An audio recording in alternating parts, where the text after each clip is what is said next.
उसमें जो भी कुछ हो सकता है मैं बताता हूँ आपको।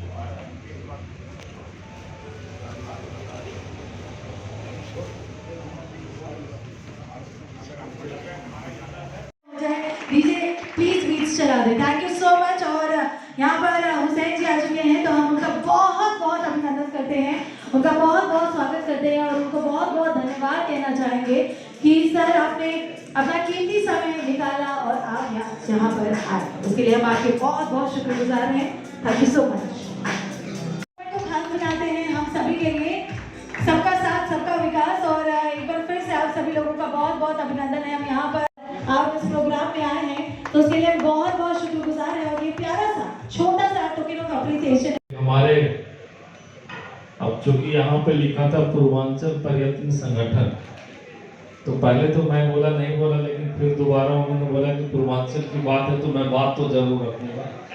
गार्जियन स्वरूप और जिन्होंने मुझे राजनीति में लाया, आज पहली बार उनके सामने मुझे बोलने का मौका मिल रहा है।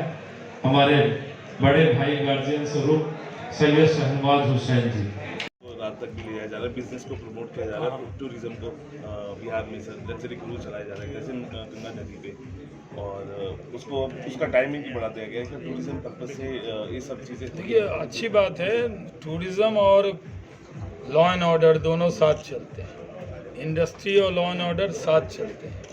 अगर लॉ एंड ऑर्डर ठीक होगा तभी लोग जाएंगे, नहीं तो क्रूज पे चिड़िया बैठी रहेगी।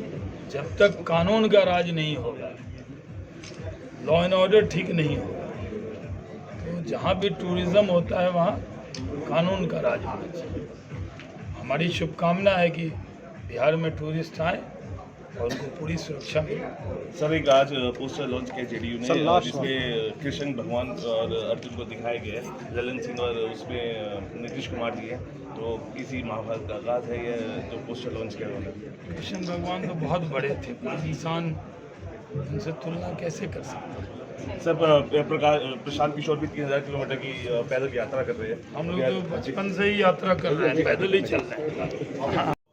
पर्यटन संगठन की ओर से, पर्यटक संगठन की ओर से जो ये कार्यक्रम आयोजित किया गया था आज वर्ल्ड टूरिस्ट डे के अवसर पर, विश्व पर्यटन दिवस के अवसर पर, उसमें हमने बताया कि बिहार हमारी ऐतिहासिक धरती रही है, भारत का गौरवशाली और बिहार का गौरवशाली इतिहास रहा है।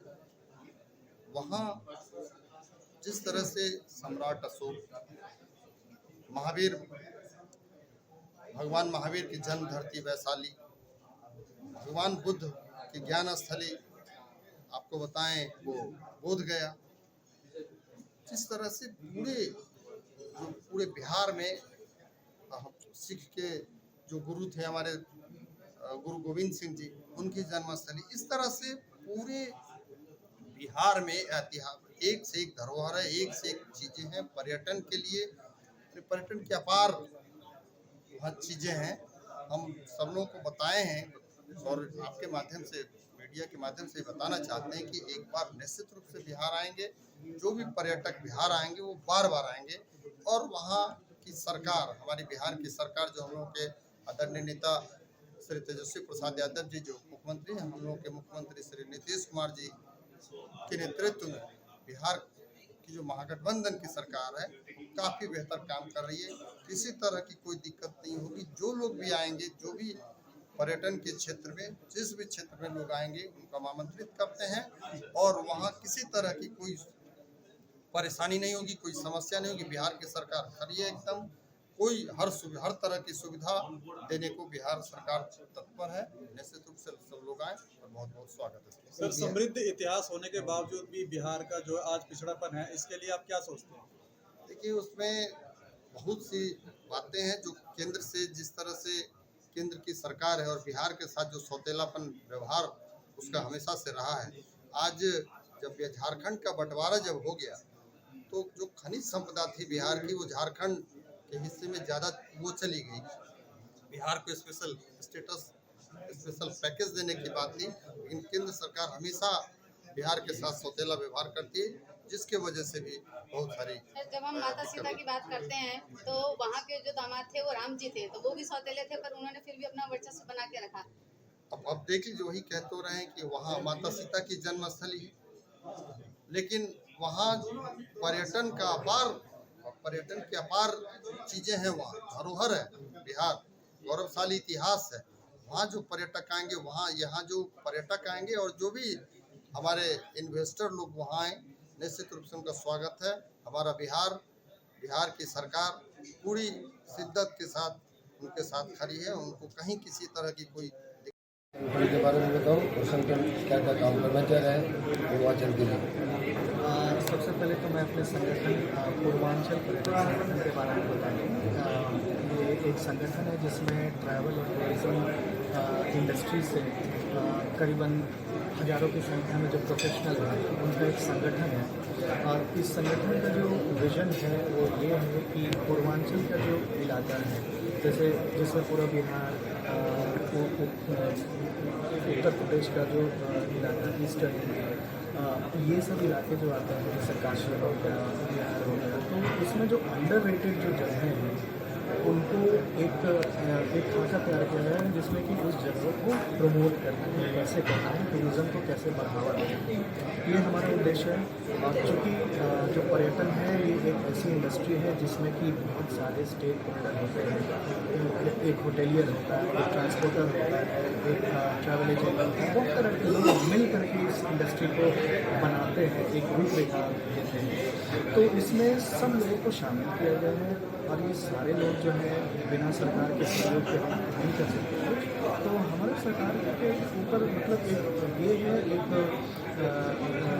एक कह सकते हैं कि हम उनको अपनी बात ये बताना चाहते हैं कि हम जो 15-20 साल से इस इंडस्ट्री में हैं, वहाँ कौन सी जगह हैं जहाँ पे असीम संभावनाएं हैं। जैसे देखा जाए तो ईस्टर्न यूपी में जैसे काशी है, बोध गया बिहार में है, तो ये सब जगह तो बहुत ज़्यादा हाईलाइटेड और प्रमोटेड है। रेवेन्यू जनरेशन के मामले में भी बहुत अच्छा है। हमारे बहुत सारे बिहार में ऐसे इलाके हैं जैसे वाल्मीकि नगर हो गया, आपके मुंगेर में योग संस्थान सबसे पहला था। आज देखिए उत्तराखंड में योग के लिए योग नगरी बोली जाती है, मगर सबसे पहले जो योग की जो यूनिवर्सिटी है वो मुंगेर में है। तो हम उस जगह को भी हम प्रमोट करें। बहुत संभावनाएं हैं, इको टूरिज़्म में इतनी ज़्यादा संभावनाएं हैं बिहार में प्राकृतिक छटा जो है वो बहुत ज़्यादा है। जैसे आप रोहतास ऐसे जो जगह होते थे जहाँ 10-15 साल पहले लोग थोड़ा नक्सल प्रभावित हुआ करता था, लोग जा नहीं पाते थे, सुविधाएं नहीं थी, आज लोग जा रहे हैं। इतने खूबसूरत वहाँ पे जलप्रपात है, एक जगह पे मतलब एक इलाके में 100 से भी ज़्यादा जलप्रपात है। आपको ऐसा लगेगा कि आप नॉर्थ ईस्ट इंडिया में आ गए हैं, इतनी खूबसूरत है। वो अनएक्सप्लोर्ड थी, वो जगह बिल्कुल अनएक्सप्लोर्ड। अभी क्या है, वहाँ एक्सप्लोरेशन चालू हो गया, लोग जा रहे हैं, मगर समस्या ये है कि आप वहाँ 4 दिन रुक नहीं सकते।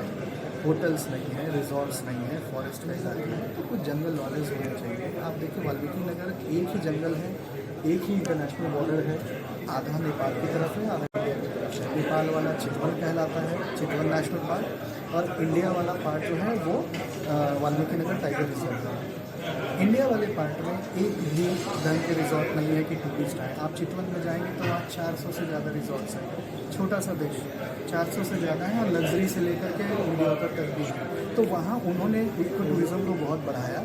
उस सेम जंगल, उस सेम इलाके को हम बढ़ा नहीं पाए। तो हमारा अभी जो प्रयत्न ये है कि सरकार से हम निवेदन करें, उनको एक हम अपना एक खाता तैयार करके दे सकते हैं कि इन जगहों में असीम संभावनाएं हैं, और पूर्वांचल के इन सारे इलाकों को आगे बढ़ाना ही हमारा जो है वो मकसद है। तो आप ये कहना चाहते हैं कि जो बिहार जो है देश का ऐसा बच्चा है जिसे इग्नोर किया जा रहा है हर सरकार द्वारा? बिल्कुल कह सकते हैं इग्नोर किया जा सकता है, किया गया है या नहीं, बट अभी मुझे बहुत आशा है कि अब चीज़ें ऐसी नहीं रहेगी। सोशल मीडिया का ज़माना है, आपको बिहार के वैसे क्षेत्र जो 10 साल पहले गूगल पे भी नहीं दिखते थे, आज बहुत सुंदर सुंदर विजुअल्स दिखेंगे, बट केवल विजुअल से काम नहीं चलने वाला है। जैसे बीइंग अ ट्रैवल प्रोफेशनल मैं आपको बताऊं, जब तक हम वहाँ पे बुनियादी सुविधाएं नहीं देंगे पर्यटकों को, तो पर्यटक आएंगे नहीं और लोकल एम्प्लॉयमेंट नहीं हो पाएगा। हमारा मकसद ये भी है कि लोकल एम्प्लॉयमेंट हो।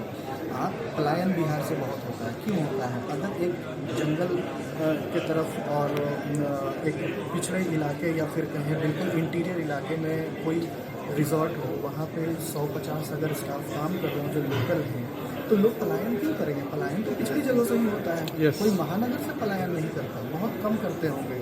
ठीक है, जैसे हमने शुरुआत भी की है कि बोधगया में हमारा को कैंप चलता है जो कि फॉरेस्ट डिपार्टमेंट के मदद से चलता है। वहाँ पे हमने यही किया, वहाँ के जो गरीब पिछड़े थे, जो वहाँ के इंडिजिनस लोग थे, जो वहाँ के लोकल थे, हमने उनको ट्रेन किया और रिजल्ट्स बहुत ही अमेजिंग हैं। वो बहुत अच्छा काम कर रहे हैं। तो आप अगर लोकल एम्प्लॉयमेंट पे ध्यान देंगे और बुनियादी सुविधाएं अगर सरकार थोड़ा सा भी आपको दे देती है तो आप पर्यटन के मामले में बहुत ऊंची छलांग मार सकते हैं। मुझे ऐसी आशा है और यही प्रयास है हमारा।